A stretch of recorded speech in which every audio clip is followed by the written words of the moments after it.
Apakah suara saya terdengar?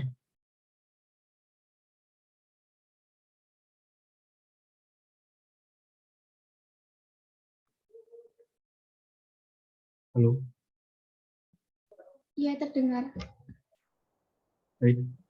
Assalamualaikum warahmatullahi wabarakatuh. Perkenalkan, kami dari kelompok 1 mata kuliah pengantar ilmu pendidikan. Pada kesempatan kali ini, kami akan menyampaikan materi yang berjudul Hakikat Pendidikan. Dengan beranggotakan, next.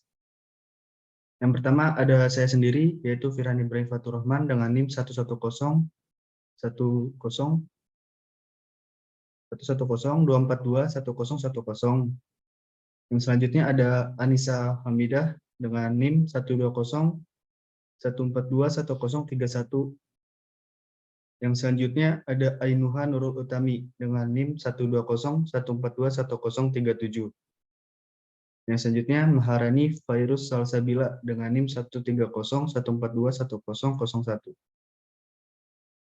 Yang selanjutnya Amalia Rumaisa Hanifa dengan NIM 130-142-10007. Selanjutnya Distiana Lira Handianti dengan NIM 430-142-1089. Next. Adapun materi yang akan kami bahas adalah hakikat pendidikan.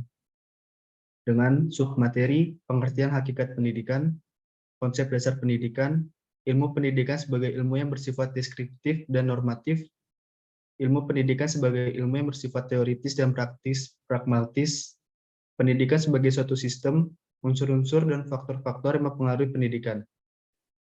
Next. Materi yang pertama yakni pengertian. Pengertian pendidikan. Menurut John Dewey, pendidikan adalah proses pembentukan kecakapan fundamental secara intelektual dan emosional ke arah alam dan sesama manusia. Sedangkan menurut Socrates, pendidikan adalah memunculkan ide dan gagasan yang terpendam dalam pikiran setiap orang sebagai fondasi universal. Menurut Plato, pendidikan adalah kapasitas untuk merasakan kesenangan dan kesedihan pada momen yang tepat. Hal tersebut berkembang pada diri siswa sesuai dengan kemampuannya. Next. Selanjutnya pengertian hakikat. Menurut Kamus Besar Bahasa Indonesia, hakikat adalah intisari atau dasar dan kenyataan yang sebenarnya atau sesungguhnya. Hakikat pendidikan. Hakikat pendidikan adalah proses pembelajaran sebagai upaya untuk mengembangkan aktivitas dan kreativitas peserta didik dengan interaksi yang menghasilkan pengalaman belajar. Next. Untuk materi yang selanjutnya akan disampaikan oleh Saudari Anissa. Kepada Saudari Anissa, saya persilakan. Baik, terima kasih atas kesempatannya. Di sini saya akan menjelaskan mengenai konsep dasar pendidikan. Ada beberapa konsepsi dasar pendidikan, yaitu yang pertama, ada pendidikan berlangsung seumur hidup atau lifelong education.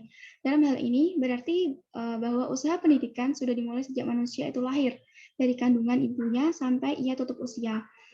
Sepanjang ia mampu untuk menerima pengaruh dan dapat mengembangkan dirinya. Suatu konsekuensi dari konsepsi pendidikan sepanjang hayat ialah bahwa pendidikan tidak identik dengan sekolah. Pendidikan akan berlangsung dalam lingkungan keluarga, dalam lingkungan sekolah, dan dalam lingkungan masyarakat. Kemudian yang kedua yaitu tanggung jawab pendidikan merupakan tanggung jawab bersama antara keluarga, masyarakat, dan pemerintah. Pemerintah tidak boleh memonopoli segalanya, melainkan bersama dengan keluarga dan masyarakat berusaha agar pendidikan mencapai tujuan yang telah ditentukan. Kemudian yang terakhir yaitu bagi manusia, pendidikan itu merupakan suatu keharusan, karena pendidikan manusia akan memiliki kemampuan dan kepribadian yang berkembang. Kemudian mengenai konsep dasar pendidikan dibagi menjadi 4. Yang pertama yaitu pendidikan untuk yang pertama yaitu pendidikan untuk manusia. Mengapa manusia itu dapat pendidikan? Ada beberapa asumsi yang memungkinkan manusia itu perlu mendapat pendidikan. Yang pertama, manusia dilahirkan dalam keadaan tidak berdaya. Yang kedua yaitu karena manusia lahir tidak langsung dewasa. Kemudian manusia pada hakikatnya adalah makhluk sosial. Kemudian yang terakhir adalah manusia pada hakikatnya dapat dididik dan dapat mendidik dirinya sendiri secara terus-menerus sepanjang hayat. Kemudian konsep dasar yang kedua yaitu pendidikan sebagai transformasi nilai. Pendidikan dalam arti luas berarti proses untuk suatu mengembangkan suatu aspek kepribadian manusia yang mencakup pengetahuannya, nilai serta sikapnya, dan keterampilannya. Nilai-nilai yang akan ditransformasikan itu mencakup nilai-nilai religi, nilai-nilai kebudayaan, nilai-nilai pengetahuan, teknologi, serta nilai keterampilan. Kemudian nilai-nilai yang akan kita transformasikan tersebut dalam rangka mempertahankan, mengembangkan, bahkan kalau perlu mengubah kebudayaan yang dimiliki masyarakat. Maka di sini pendidikan akan berlangsung dalam kehidupan sepanjang hayat. Kemudian yang ketiga, konsep dasar pendidikan yang ketiga yaitu tujuan pendidikan. Tujuan pendidikan merupakan suatu gambaran dari falsafah hidup atau pandangan hidup manusia, baik secara perorangan maupun secara kelompok atau bangsa negara. Bagi bangsa Indonesia, Pancasila merupakan dasar dan tujuan dari pendidikan, karena Pancasila merupakan pandangan hidup bangsa dan dasar negara Republik Indonesia. Kemudian konsep dasar yang terakhir yaitu pendidikan berlangsung sepanjang hayat. Pendidikan dimulai dari sejak manusia lahir, bahkan sebelum manusia lahir, atau pendidikan pranatal. Kemudian dan akan berlangsung terus sampai manusia meninggal dunia. Terima kasih. Untuk materi selanjutnya akan disampaikan oleh teman saya. Waktu dan layar dipersilahkan.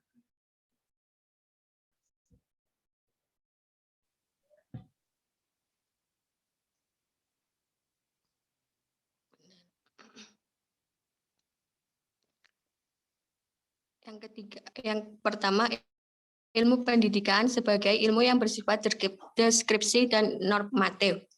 Pengetahuan ini berkaitan dengan siapa manusia itu. Ilmu itu termasuk dalam bidang filsafat, khususnya filsafat antropologi. Dalam hal ini, filsafat antropologi mempunyai pengaruh yang besar terhadap konsepsi dan praktik manusia karena nilai-nilai tersebut sangat diapresiasi. Untuk menjelaskan sistem nilai sebagai standar pendidikan, berikut beberapa uraiannya. Yang pertama, mengapa orang Yunani kuno sangat mementingkan pendidikan? Karena pendidikan dapat membentuk warga negara yang tangguh. Dan dalam dunia pendidikan, pendidikan jasmani diprioritaskan oleh manusia. Karena di dalam tubuh yang sehat, terdapat jiwa yang sehat pula.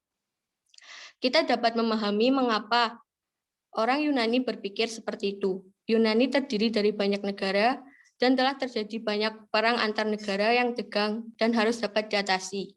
Dengan demikian bahwa sistem nilai yang mendukung aspek fisik menawarkan model deskriptif normatif atau menggambarkan standar yang diharapkan. Yang kedua, pada abad ke-17, 18, dan 19, Eropa Barat memiliki visi tentang manusia.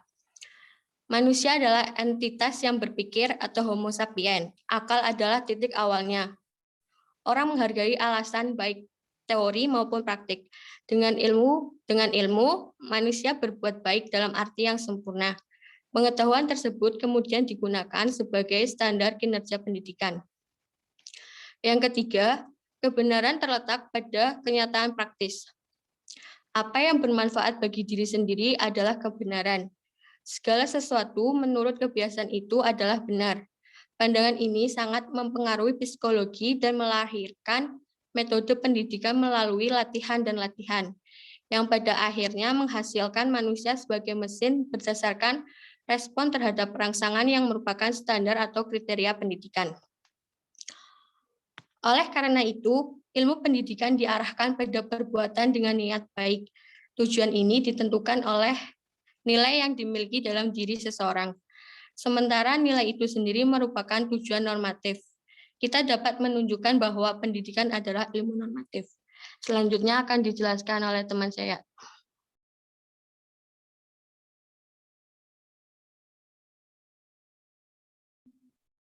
Baik, terima kasih. Selanjutnya saya akan menjelaskan mengenai ilmu pendidikan sebagai ilmu yang bersifat teoritis dan praktis pragmatis.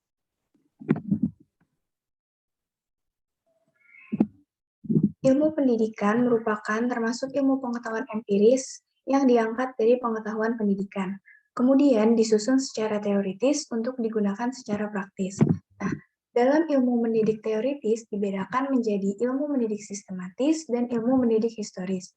Dalam ilmu mendidik teoritis, para cendekiawan pandai mengatur dan mensistematiskan di dalam pikirannya apa yang tersusun sebagai pola pemikiran pendidikan. Ilmu mendidik teoritis ini disebut juga ilmu mendidik sistematis. Ilmu mendidik sistematis mendahului ilmu mendidik historis. Jadi, ilmu mendidik historis ini memberikan bantuan dan memperkaya ilmu mendidik sistematis. Nah, dapat disimpulkan bahwa ilmu pendidikan sebagai ilmu teoritis memiliki arti bahwa suatu sistem pendidikan dilaksanakan berdasarkan dengan teori yang bertujuan untuk mempermudah jalannya suatu sistem pendidikan. Next.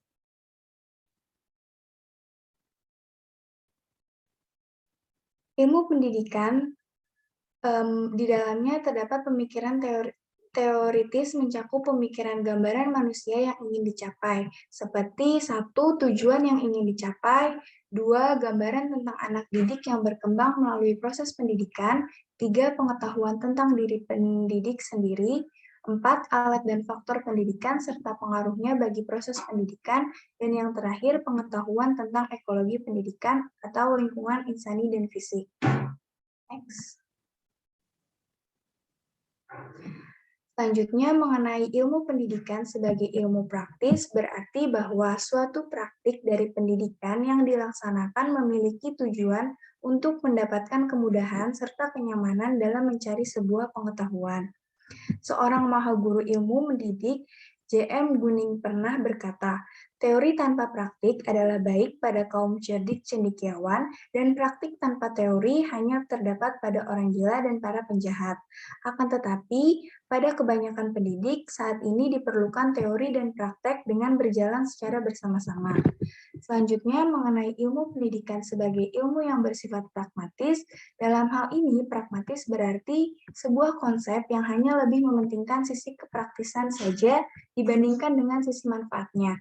Atau dengan kata lain, pragmatis itu sesuatu hal yang lebih mementingkan hasil akhir dibandingkan nilai-nilai yang dianutnya. Untuk materi selanjutnya akan disampaikan oleh teman saya. Baik, terima kasih. Di sini saya akan menjelaskan tentang pendidikan sebagai suatu sistem. Pendidikan sebagai suatu sistem, pendidikan adalah usaha untuk memanusiakan manusia. Pendidikan bermaksud membantu untuk menumbuh kembangkan potensi-potensi kemanusiaannya. Sistem pendidikan mengandung proses pendidikan, khususnya di sekolah yang bekerja langsung atau tidak langsung mencapai tujuan pendidikan. Proses ini merupakan interaksi fungsional antara komponen-komponen pengambilan kebijakan pendidikan di tingkat pemerintah pusat, provinsi, kota, dan kabupaten, serta penyelenggara pendidikan di sekolah yang merupakan penjabaran tujuan nasional. Tujuan dari pendekatan sistem dalam pendidikan sendiri ialah untuk memaksimalkan pencapaian tujuan yang telah ditetapkan. Sistem pendidikan di Indonesia masih menganut sistem pendidikan nasional secara keseluruhan. Dapat dilihat dari berbagai aspek seperti yang pertama ada pengelolaan sistem, di mana pendidikan dikelola secara sentralistik dan berlaku untuk seluruh wilayah Indonesia, yang mana semua komponen pendidikan dan proses pendidikannya diatur oleh pemerintah pusat dan berlaku untuk semua sekolah di Indonesia, termasuk sekolah yang ada di pelosok tanah air. Yang kedua ada peran pemerintah dan masyarakat. Pemerintah merupakan pihak yang mengendalikan dan mengelola sistem pendidikan secara nasional, walaupun pada hakikatnya dalam undang-undang masyarakatlah yang memiliki kesempatan yang luas untuk menyelenggarakan pendidikan agar mencapai tujuan. Namun pada akhirnya pemerintah yang menyelenggarakannya. Pemerintah bertugas untuk melakukan pengawasan terhadap penyelenggaraan pendidikan baik itu yang diselenggarakan pemerintah maupun masyarakat sendiri. Yang ketiga ada dana. Dana ini merupakan salah satu syarat yang dapat menentukan keberhasilan atau kegagalan dari suatu pendidikan. Dalam pendidikan, dana sangat dibutuhkan demi kemajuan suatu pendidikan. Yang keempat ada materi orientasi. Penyusunan materi diarahkan untuk memenuhi kepentingan pemerintahan agar target pembangunan dapat mengejar pertumbuhan yang telah ditetapkan. Sebenarnya dalam globalisasi menuntut agar materi ajar diorientasikan demi kepentingan anak didik dan sesuai pembangunan iptek. Kurikulum yang diberikan sering berubah-ubah dan tidak konsisten, sehingga peserta didik dan pendidik susah untuk menyesuaikan diri. Next.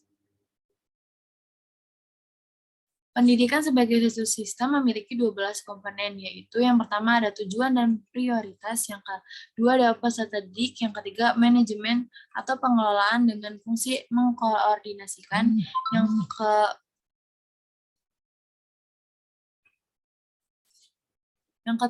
yang keempat ada struktur dan jadwal waktu, yang kelima ada isi dan bahan pengajar, yang keenam ada guru dan pelaksanaan, yang ketujuh ada alat bantu belajar, ke-8 ada fasilitas, yang ke-9 ada teknologi, 10 ada pengawasan mutu, 11 penelitian, dan yang terakhir ada biaya. Untuk materi selanjutnya akan dijelaskan oleh teman saya. Terima kasih.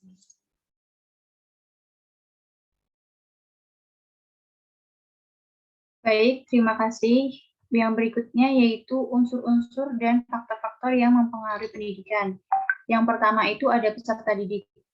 Pandangan terhadap peserta didik ini telah mengalami banyak perubahan. Artinya, peserta didik tidak lagi dianggap sebagai sosok yang pasif menerima informasi yang datang dari pendidik belaka.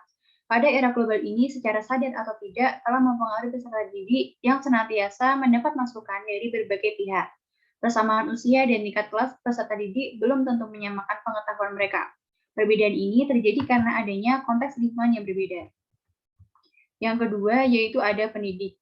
Pada dasarnya, dapat dibedakan menjadi dua, yaitu pendidik menurut kodrat, yang dalam hal ini yaitu orang tua, dan pendidik menurut jabatan, yaitu guru.